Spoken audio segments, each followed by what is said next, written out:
No, so not today.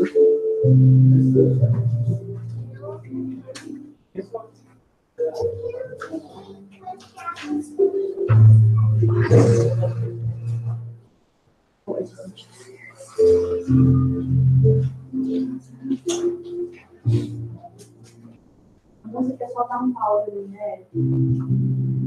A música só dá um pau.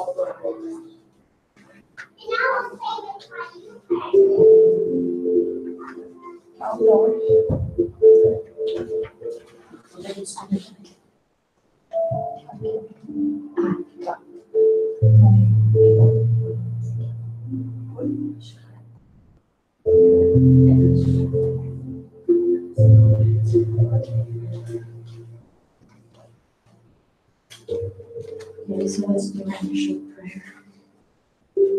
Let's close our eyes. Take a deep breath.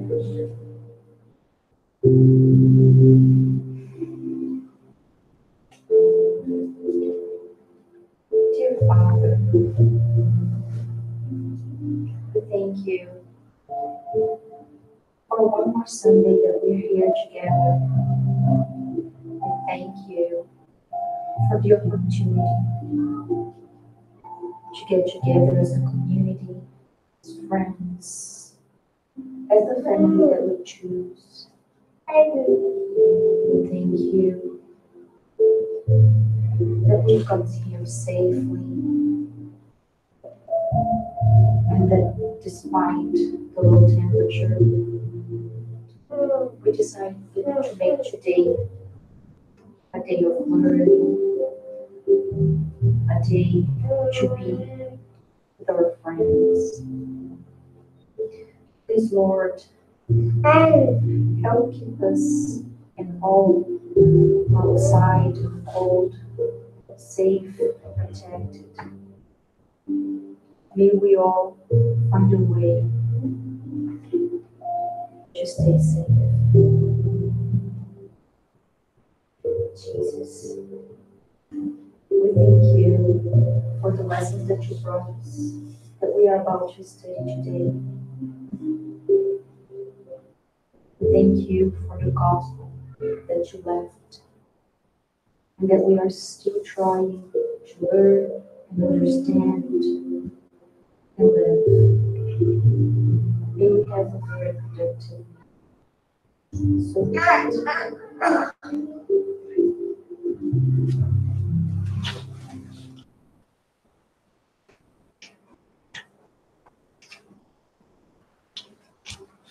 okay. Was it hard to get here? Not really. No. Where do you come from? Chinook. Okay. That wasn't that far. How's Deerfield? I see. Okay, so I'm gonna go through Stony Trail. Yeah. Still I see. Stony Trail wasn't too bad, actually. I came all the way from Auburn Bay. Yeah. The thing is because they shut it down yesterday, so all the snow compacted there, so people started driving over it, so it gets sad. Yes. But if you keep constantly driving over it, you clean it. But in our direction, it's clean. Yeah. Yeah, Barefoot, it's clean. yeah, but down south. Down south, it's No, no, it's Mexico. Yeah. Pretty close. But it's winter there too, that's why it doesn't Okay. matter. Okay. All right, so the thing we're going to study today is the passage of the Bible when Jesus says, "Then you will know the truth, and the truth will set you free." And this was chosen because of the virtue of the month. So, first Sunday of February, we have a new virtue. Last month was fraternity. This month is discernment. What is discernment? Discernment. Yes. Decision.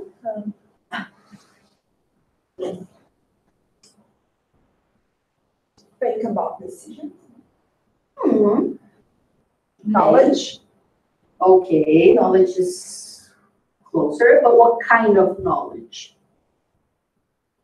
What do we need discernment for?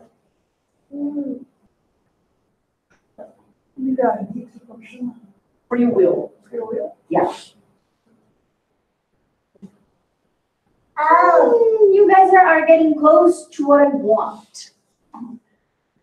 According to the Collins Schofield Dictionary, it's the ability to judge which things of a particular kind are good and which are bad.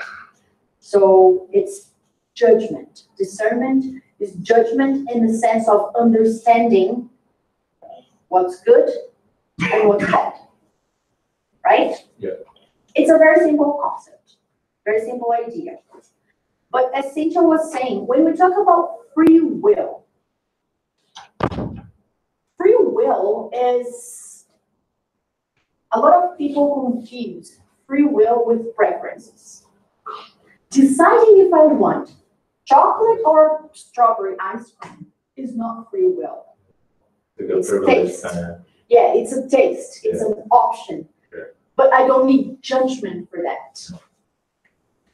But free will, using our free will, is every time we make a decision that has moral consequences. That's when we use our free will. Whatever action we do that has moral implications, that is free will.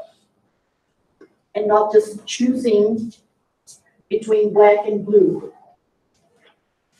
Okay, now, how do we know what's good and what's bad? Okay. How can we judge? If discernment is a synonym of judgment, how do we judge what's good and what's bad? The way how we feel about things. Like if you do something bad, then you know you did something bad and you feel it. If you do something good, then you feel good, right? Yes, The but do you emotions- agree? But do you agree with me that the emotion is like the aftermath? Yes. How do you use your free will in a way that you won't have to get to the bad feeling? That you will make the right decision Judge right there. Judge your action before you Yes. do it. But how? How can we know what's good and what's bad? One has with our beliefs. But don't you think some people believe in some very wrong things? But for them, this is good, right? If you break the divine laws. Okay, now we're getting where I want. Okay, so let's remember what's the title. Then you will know the truth, and the truth will set you free. But before the truth sets us free, let's see if I don't mess this up. We need truth. No, we need knowledge. We cannot judge something without knowledge. Even in law, when a judge needs to decide if someone is guilty or innocent, what do they need? Evidence.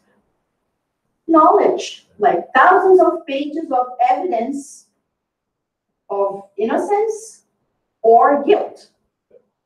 So we need knowledge. We can't make good decisions if we don't have enough knowledge.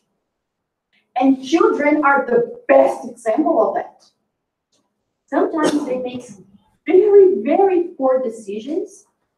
However, if you think about it, they didn't know any better. They didn't have enough knowledge to make a better decision, right?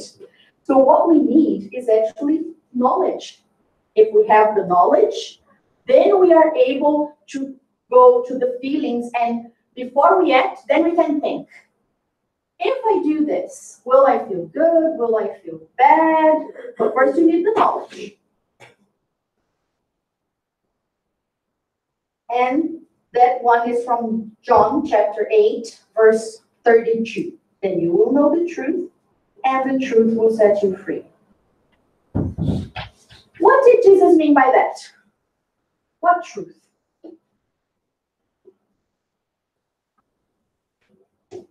My truth? Your truth? Is my truth the same as yours?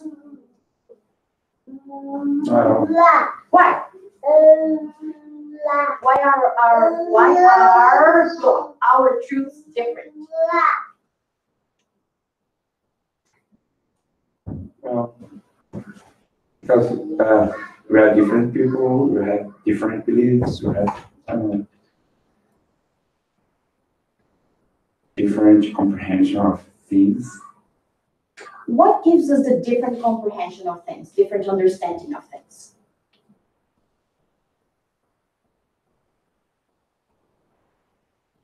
Right? It's Sunday morning, it's super cold, and I'm asking super hard questions. Could it be your perspective about things? Your, like. Where does your perspective come from? Where does our perspective come from? Knowledge. Because I'm in the group. Yeah. You are very And you close, come back your to my beliefs and beliefs, yes. yes. But where do they come from? They come from our egotistic feelings. They come from our personal needs. My truth is different from everybody else's truth because my truth depends on my needs. And all my egotistic characteristics that are, let's say, not virtues yet. Because the truth is the truth. There shouldn't be my truth, his truth, her truth. The truth is the truth. But it changes because of our perspective. It changes because one person might be humble and the other might not. Because one person might be angry and the other might not. For example, we sitting here, do we all believe in God? Does an atheist believe in God? No, atheists don't believe in God. Because they don't believe, and that's their truth. Because they don't believe in God, does God stop existing just because they don't believe? No for us, right? No for us. But the truth is But the this truth. is our truth. This is my No, point. this is the truth. Because we believe that. But why don't they, for example? And here we're just speaking about atheism, but this is about anything else. Yes. You have a lot of different kinds of religions there. But why? In general. Pride. Ego. Pride. But How can there possibly be in the universe something that I don't see and I don't understand? If I don't see, I don't understand, it doesn't exist. Is that necessarily true? this is what we speak about them, right? Yeah, but again, the truth is the truth. Yeah, I agree. The truth is the truth. But again, this is our truth. Even Right? stuff that So we believe I- might not be the truth. what's that? Even stuff that we believe might not be the truth. And the fact that we believe it doesn't make it true.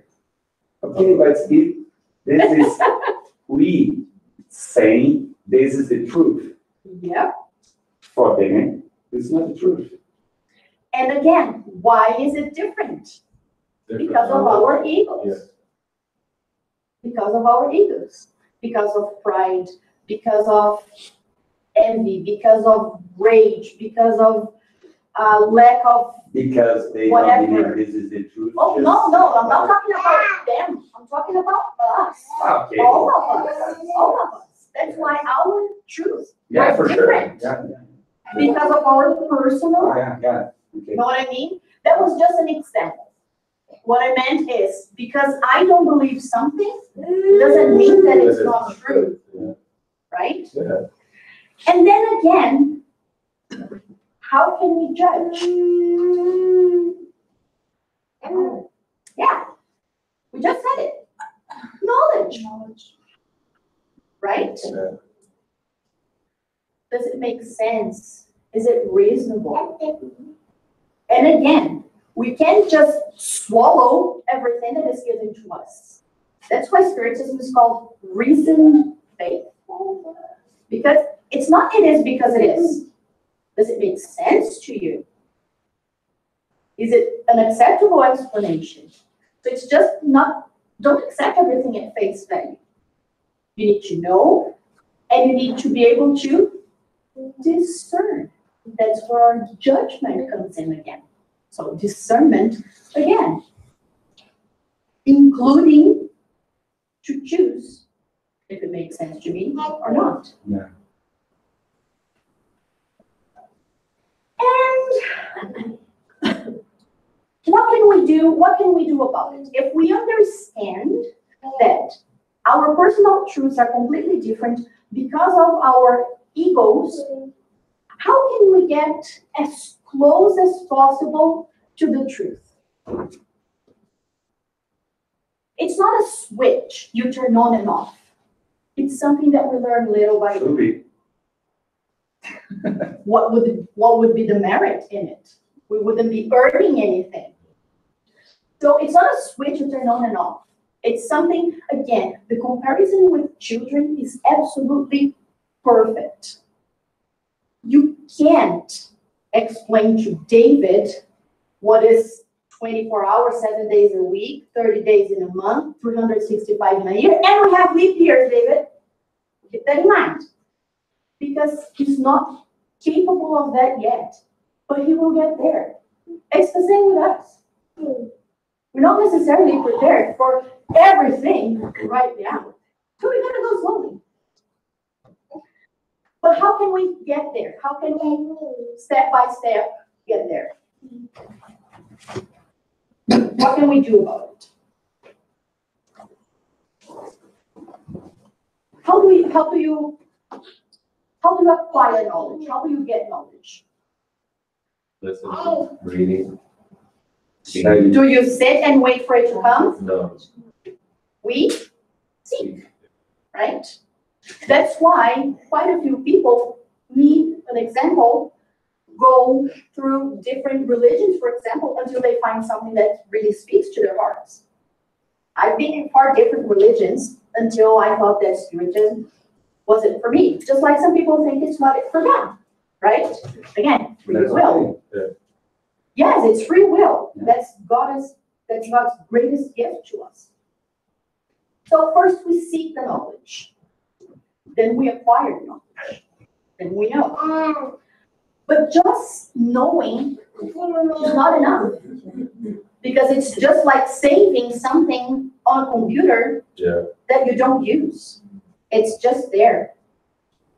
I believe in reincarnation. I know there's reincarnation. I know about the law of cause and effect. I know about the law of responsibility. I know about the law of progress. Super cool. Whatever. I'll just keep doing what I'm doing. That knowledge is useless. If we don't apply that knowledge, it's not useless. But first, we need to feel. So again, if we reason, we think about it, and it speaks to our hearts, if we feel that that's what I want to do, that's what I want to follow, then we are ready to practice. We are ready to live the knowledge.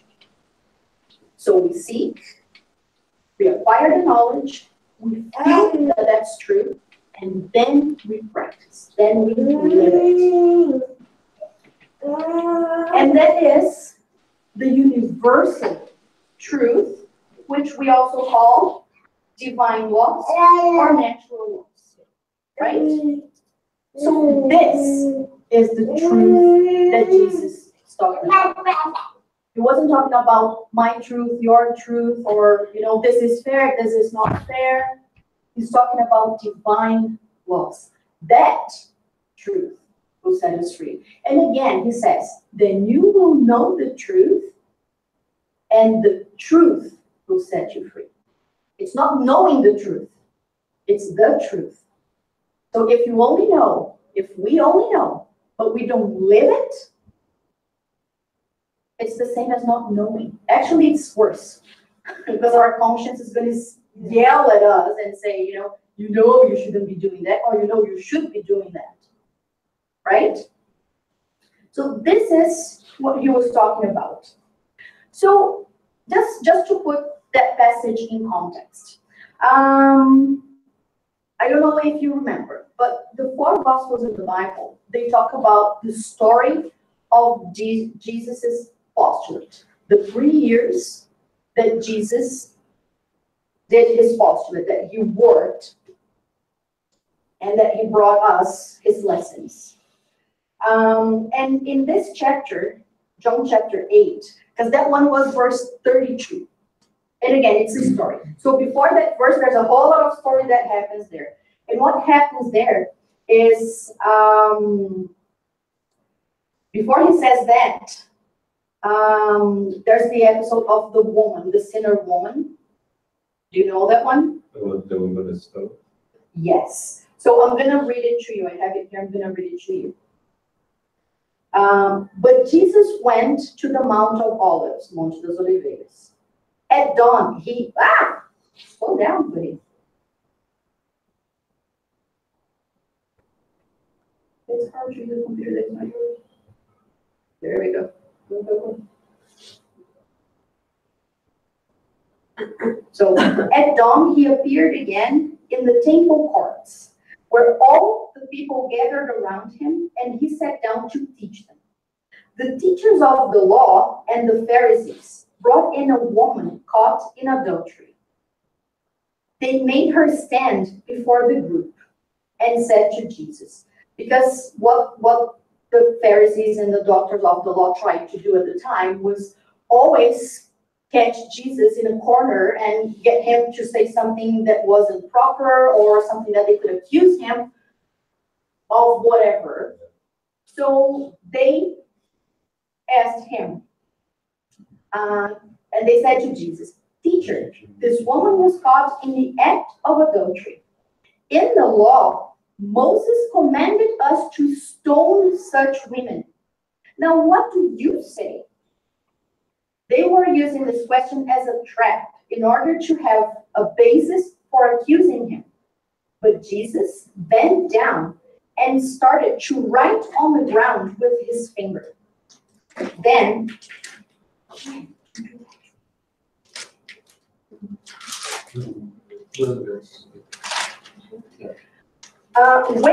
when they kept on questioning him, he straightened up and said to them, "Let any one of you who is without a sin be the first one to throw a stone at her." Again, he stopped. Again, he stooped down and wrote on the ground.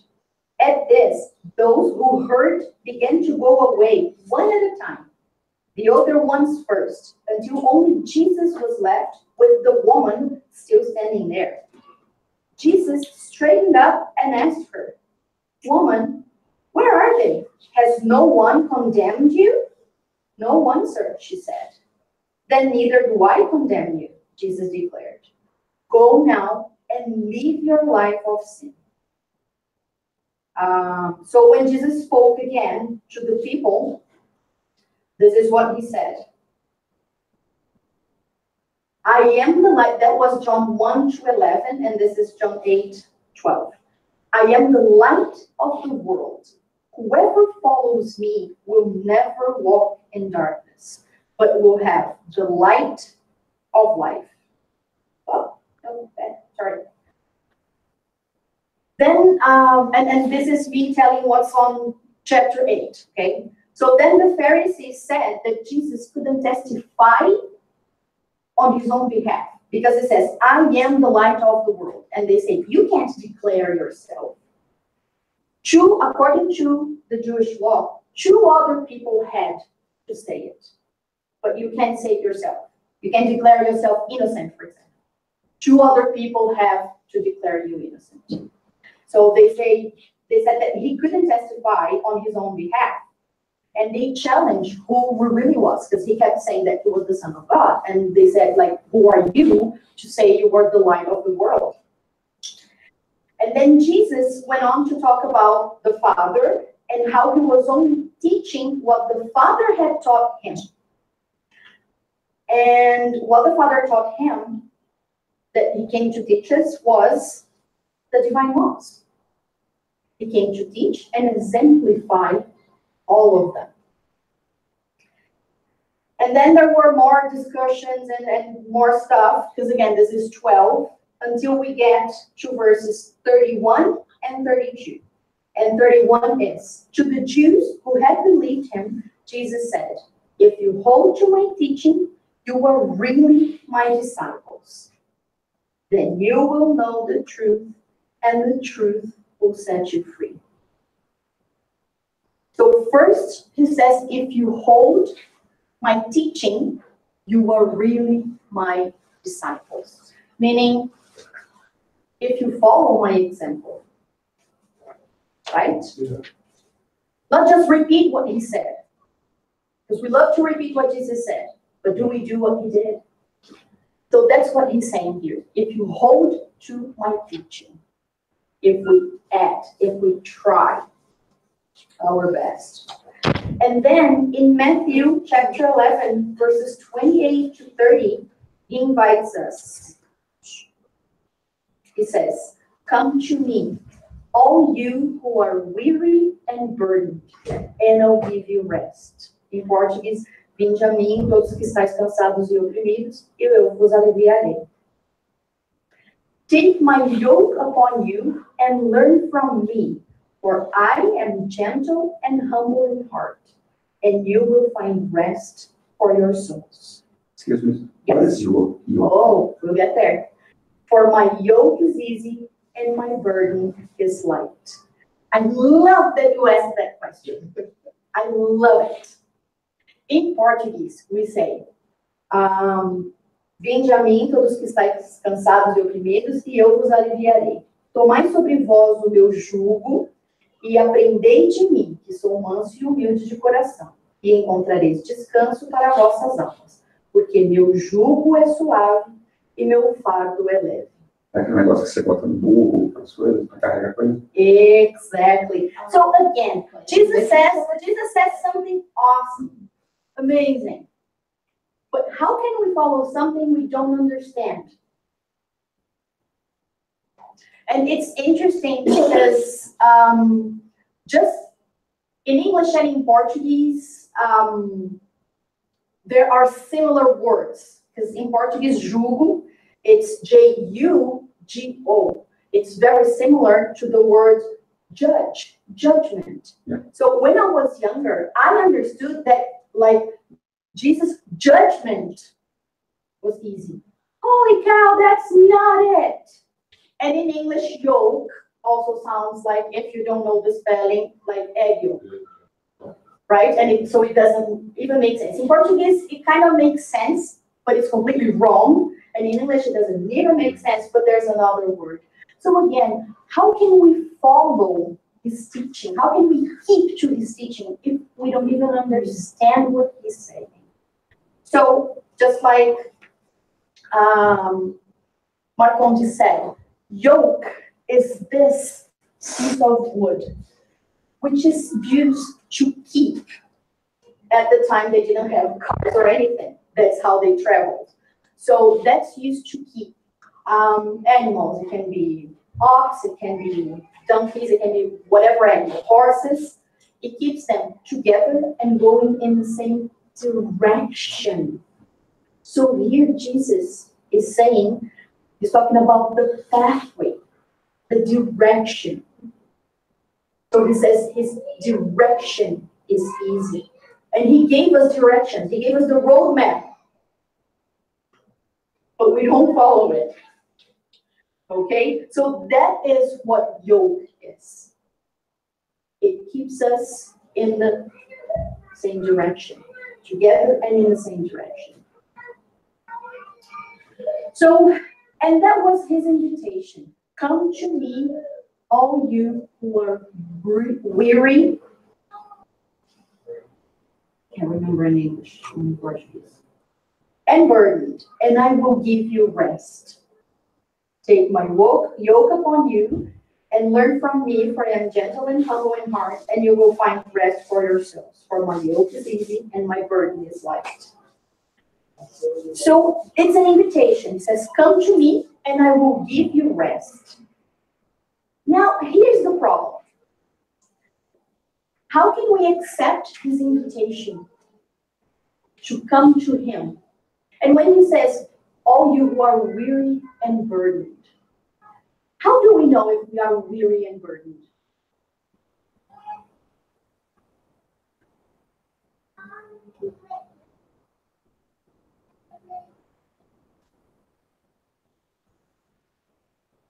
Because we suffer, because we're in pain, because nothing is working. Whatever it is we're doing, it's not working.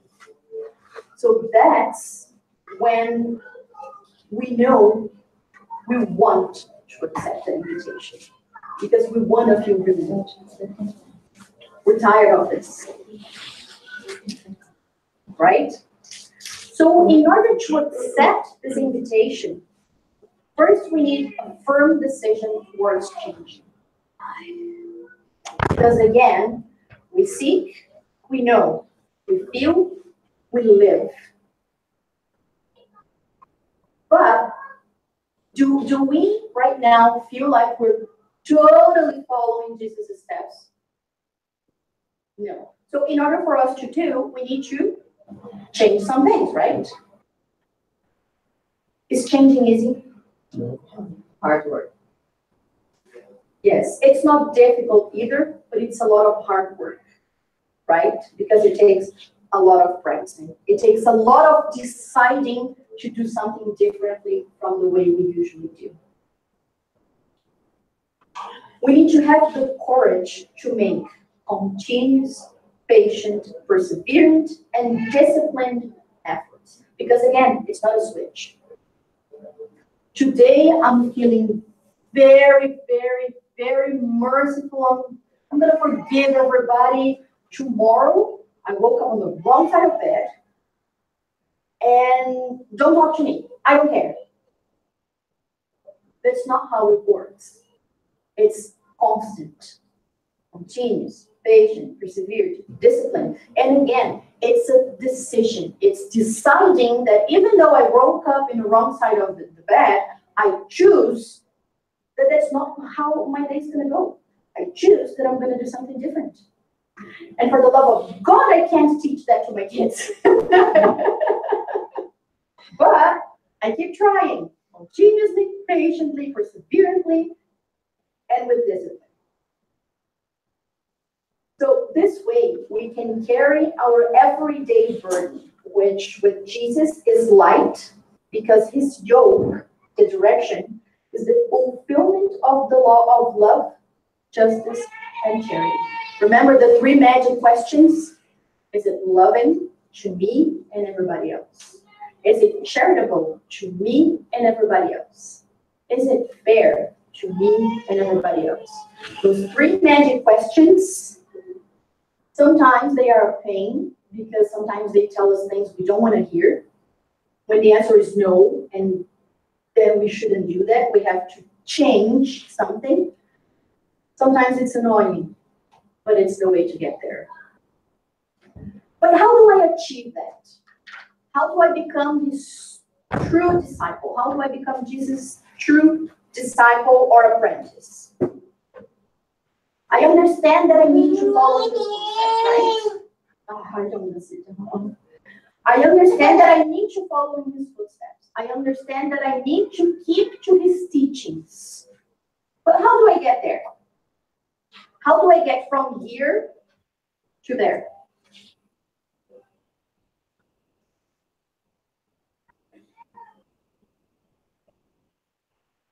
Okay, I'll spare you all the thinking. This lecture is based on this book, Jesus' Therapeutic Invitations, Convites Terapêuticos de Jesus. And this book actually proposes 6 stages that will help us get there. And again, all the 6 stages, it's not like 6 stages, I start one now and the second. It's 6 stages for every single decision that we make that involves our free will. Every time we have to ask ourselves, is it loving, is it charitable, is it fair to me and everybody else? Every decision that we make that will have moral implications, we're talking about the 6 steps. And I have them here. So the book Therapeutic Invitations from Jesus by Projeto Espiritizar proposes 6 stages. So the first stage, recognize that we are weary, distressed, and burdened due to our own actions of dislove. And yes, that's a made-up word in English. It doesn't exist, but it's not hate, but it's when you don't love yourself. And there is no word in English that says that. So we just came up with one. So due to our own actions of dislove, the actions that we have that don't show that we love ourselves, rebellion and pride towards life, seeking sincere regret. So we recognize that we are tired, that we are distressed, that we're burdened, we feel heavy because of our own actions, because of our own rebellion and our own pride of thinking that it's the way I want it to be. It's my way or the highway. It is what it is. I'm not going to change for anybody. I am who I am. That's it. So when we get tired of hitting our heads in the wall constantly and we recognize that we need to do something, it's when we seek sincere regret. And it's not the regret of beating yourself up. It's the regret of lesson learned, of, okay, I'm done with this. I want something better. I want to feel better. I want peace. I want to live better. I want to treat people better. I want to be treated better. I want something better than this. So it's this kind of regret. The regret that says, I understand that this is not working the way I wanted it to work. What else can we do? So recognizing is the first step. If we can't acknowledge that our present situation is a result of our own actions towards life, we can't fix or improve it. We can't fix something that we don't recognize as broken. Right? So first we need to recognize. First we need to admit. Second stage. After recognizing, and again, like I said, it's for all the little things. No. I think it's something to move. I don't want to move. So after recognizing our own neglect with sincere regret, and again, it's not self-pity, it's not I suck, it's not oh, it's I don't want this anymore. I don't want to do. If I'm doing the same thing over and over again, I can't expect different results. Right? If I do the same thing, I'll have the same result. So it's that kind of regret. It's the regret that says, okay, I've been doing like this so far. I haven't gotten any different results. Then we move towards the unconditional love that Jesus represents, aiming at finding relief so we can become an apprentice of Jesus. We can hold to his teachings, like he said in the passage. Nothing will happen in our lives if we, and again, this is all from this book, okay? It's just my free translation. Nothing will happen in our lives if we simply worship Jesus as our Savior. Just, putting him in an altar and praying the rosary and I found Jesus, he's my savior. Again, that's just the knowledge. I know he's my savior, but do I feel it? And do I try to follow in his footsteps? Becoming his apprentice requires action. It's necessary to seek and understand the foundations of his teachings and use them as models of conduct. Right? Third stage. Make the law of love, justice, and charity the directives of our lives in order for us to learn.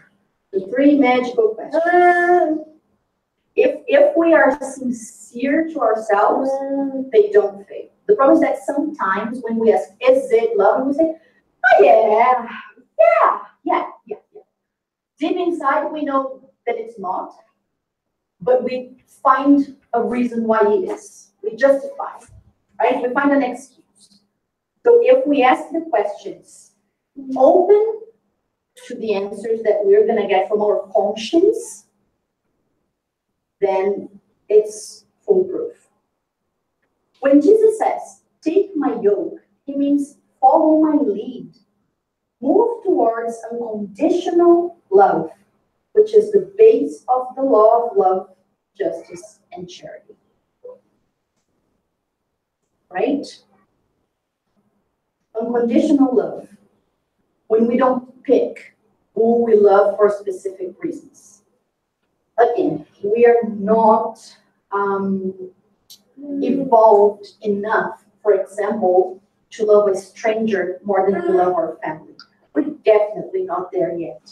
But again, the idea is to take a few steps on the road in that direction, right? One day we will get there, but we need to start moving in that direction. If we just stay still, we're never going to get there. So the idea is to take the first step to get there. Again, not a switch. I don't wake up tomorrow loving my neighbor the same way I love my mom. But again, in this life, we have the opportunity to take one step in that direction. To ask ourselves, is it loving, is it charitable, is it fair? That's the first step, because that's going to help us with our judgment, with our discernment. With one day, we will get there. First stage, effectively become an apprentice of the master, who is loving, gentle, and humble in heart. So when Jesus says, learn from me, he's inviting us to be his apprentices. He is the most perfect spirit God has given us as a guide and a model. But in order to learn from him, we can't just learn with our brains, which is a symbol for our minds. We need to feel the truth in our hearts, symbol of our feelings. So just knowing, we know that everybody has equal rights, correct? Do we still crack jokes about women? Yeah. Unfortunately, we do. Do we still crack jokes about different nationalities? Sure. We do. We know everybody is the same. So that's what it says here. So we can't just learn with our brains. We talk about slavery and how horrible and how unacceptable it is. But we still see race prejudice, not just against Black people, but all other races, right? So in our minds, we know. So we have the knowledge. But only when we feel in our hearts, we will be able to completely stop that kind of behavior. And again, it's not a switch that you flip. It's something that is slow, constant, needs constant work, right? Now, there are some obstacles when we're trying to learn from Jesus, when we're trying to follow in his footsteps. Two obstacles. One is when we refuse to learn. We know that's what's supposed to be, but we don't accept it. I refuse. Because you know what? I don't care. That race They all are like this. I know everybody's the same, but those people, holy. We stereotype sometimes. Yes. So we are refusing to learn.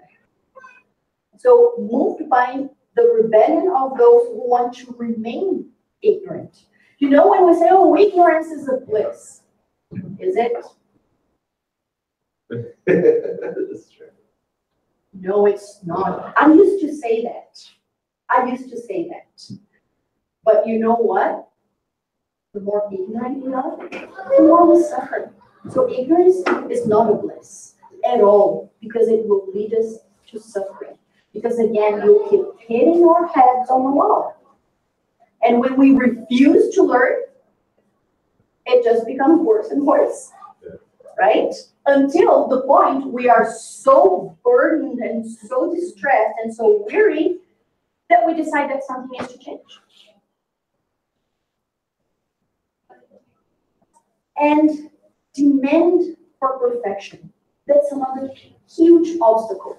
A lot of us say, I'm a perfectionist, and we think it's a quality. It is not. I used to. I always say that I'm part of Perfectionists Anonymous. All right. Hi, my name is Renata, and I have been trying to be perfect for 3 months now, because it's not a quality. Because if you really think about it, perfection is moved by the pride that creates the pseudo-master. Those who want to be perfect, they have the master thing. Because everything I do is perfect. I'm better than anybody else. Nobody can do it as well as I do. So it's the pseudo-master. If I can't make mistakes, I'm already a master. And that's what perfectionism really is. It's pride disguised as a quality. Very sorry to say. And that's where I used to be. And again, there is no perfection by decree. You can declare yourself or anybody else perfect overnight. Perfection demands centuries, thousands maybe, or probably millions of years, right? And countless incarnations to get there. It's not us here, we're going to flip the switch and You're perfect. yeah, from tomorrow on, I'm perfect. And again, it's total lack of humbleness, right? Fifth stage, find the serenity and harmony that comes from the condition of being an apprentice. This fifth stage is something awesome. I have 3 more slides. Another 10 minutes. Even less, Okay. yeah, a little less than 10. So find the serenity and harmony that comes from the condition of being an apprentice. What does that mean? When Jesus says, you will find rest for your souls. Rest means serenity in our conscience, tranquility and peace in our heart, inner harmony, all of which result from developing a conscious behavior in order to live in existential balance. Again, when we forget about, for example, the perfection, when we accept that we are here just learning, and we will make mistakes, don't get me wrong, because our judgment, our discernment, we are in training. We are still, in the bikes with wheels. We're still with the little wheels in the bike, and we will make mistakes, right? Don't get me wrong. What's the difference when I make a mistake as an apprentice and when I make a mistake not feeling like an apprentice? When I make a mistake as an apprentice, I will learn from my mistake. I will not beat myself up. I will not have self-pity, self-hate, none of that. I will simply understand I made a mistake, go back to stage 1, recognize I need to change something, decide I need to change, and then we go back again, the whole cycle again. And when I don't feel like an apprentice and I make a mistake, either I will dismiss it and find an excuse for my mistake because it was someone else's fault, never mind. If I make a mistake, it was someone else's fault. It's never me. Or I can beat myself up and have self-pity and say I'm worthless. Oh, I suck. I'm terrible. I shouldn't be alive. So we can go both ways. Either dismiss it, whatever, or make like it's the end of the world. But when you are an apprentice, you have the peace of heart of looking and saying, oops, let's do better next time. But really try to do better next time. Sixth stage, make your own life mild and evolution by means of learning a light burden to carry.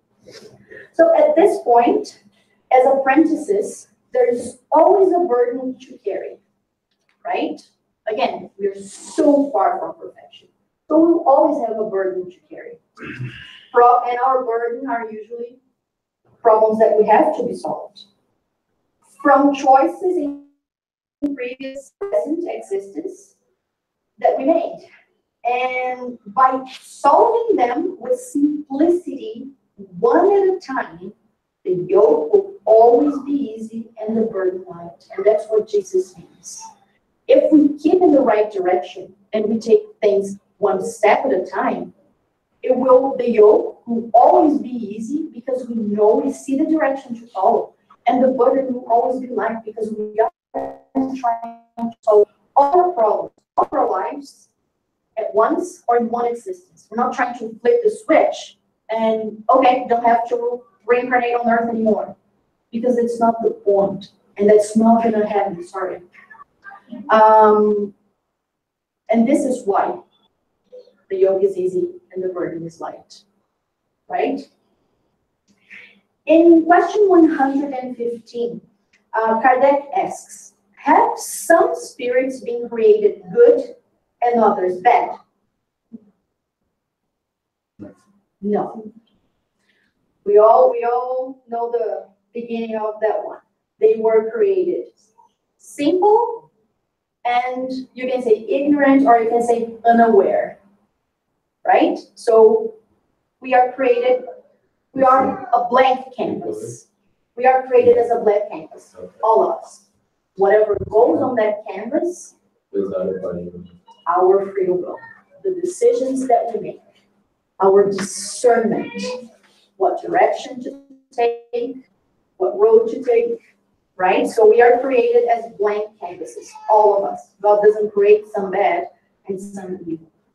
And then the continuation of the answer is, He has given to each of them a mission with a view to enlighten them and to make them gradually arrive at perfection through the knowledge of the truth.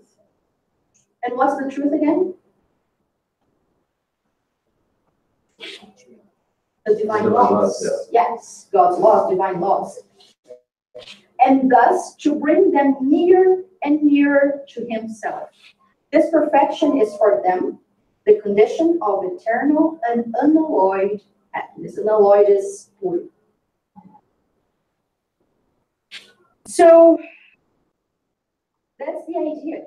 Through the knowledge of the divine laws, so again, if we follow Jesus' direction, if we take the yoke, we will slowly get nearer and nearer to relative perfection. And that will lead us to happiness, which is a consequence.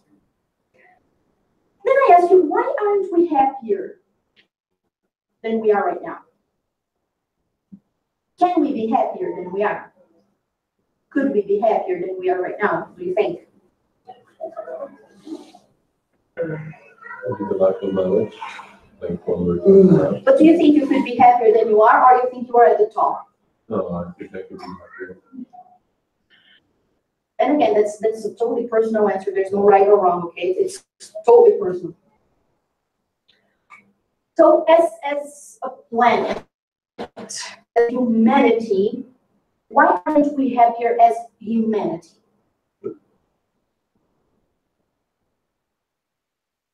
For so much. We actually saw the answer to that.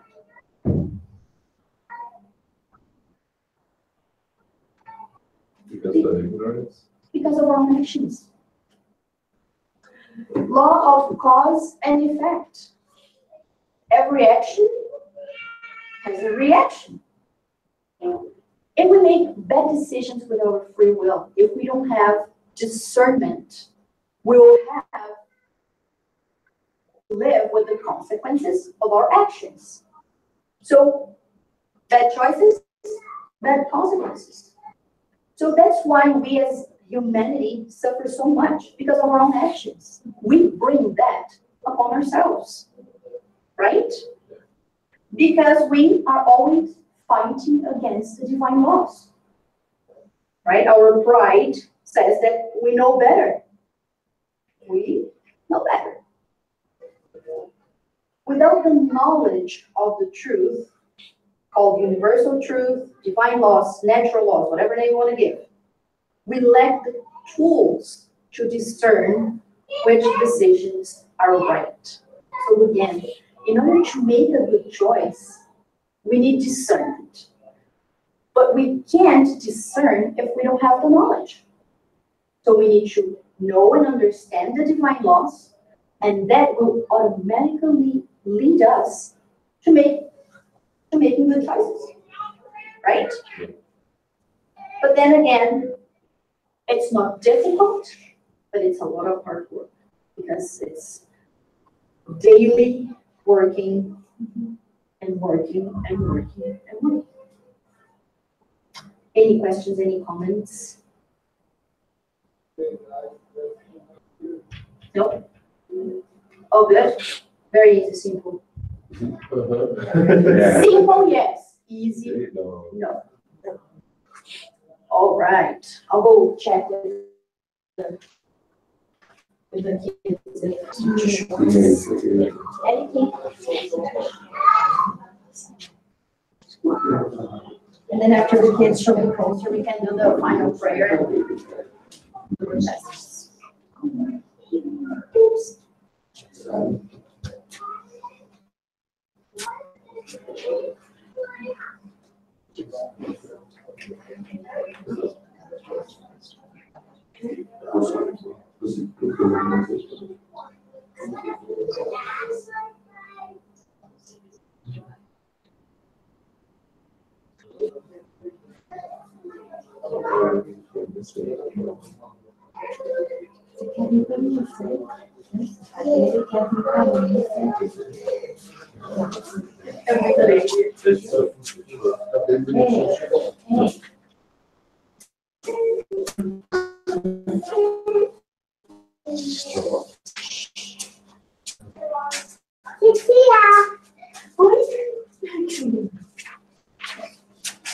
Okay, can you help me?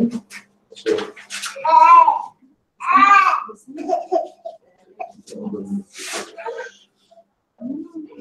Okay, so what was the virtue we talked today? That's a very hard one for them to say. Yes. Discernment. Can you say discernment, Sophie? Excellent. Yeah? Discernment. Okay. And then we learned that to do the right thing is to answer Jesus' invitation. You will know the truth, and truth will set you free. And to do it, we have to learn the truth in God, the divine laws, and the essential virtues, right?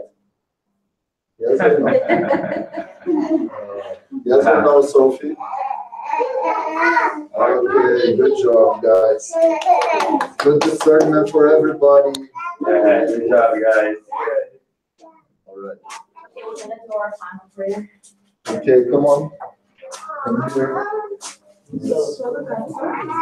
Vou te dar um coraçãozinho.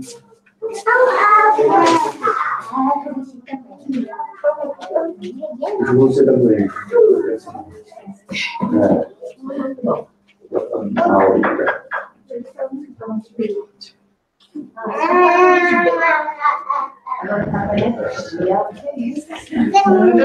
don't pick me up. Okay, so let's do our final prayer. Just close our eyes.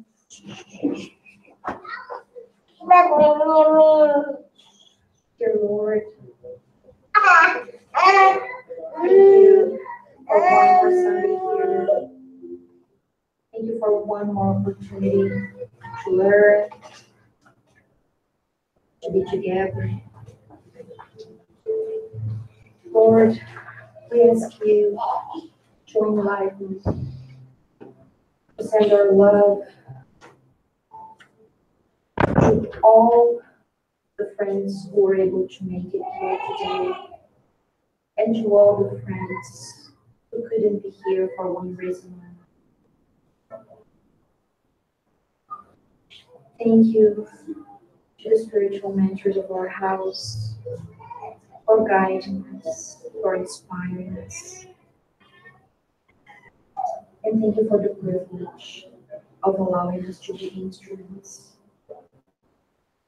of Jesus' pathway. May we have a blessed Sunday and a blessed week.